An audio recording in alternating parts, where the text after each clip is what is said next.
कशाला काय तुम्ही का गेला मला कोण घ्यायला लागतं काय केलं तुम्ही केला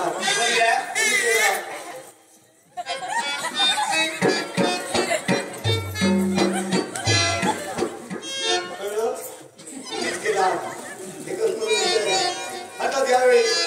आधे वेळेला घेतला एकच सांगेन तुमच्या कन्याशी मला विवाह करायचा आहे जिच्यामुळे लग्न मोडलं होतं तिला मी आता पार केलंय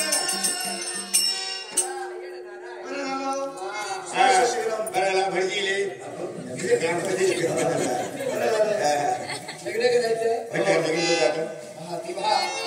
कन्याचा तुम्हाला लग्न लावून द्यायचं आता स्वस्त निघतं आणि हा भारत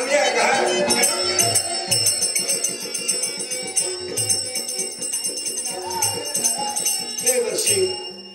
हिचं माझं लग्न होत असताना का म्हणून थांबला राजन हा अरे तुझ्या संसारात पावित्र्याची पुण्यगंगा असताना हे दुसरं लग्न करण्याची काय गरज ते वर्षी कोण शब्द तुमच्या मुखातून बाहेर पडावे तिला तुम्ही पावित्र्याची पुण्यगंगा म्हणता तिला पतिव्रता म्हणता तिला माझ्याशी प्रतारणा केली आहे म्हणून मी तिला हद्दपार केलाय याला एकच कारण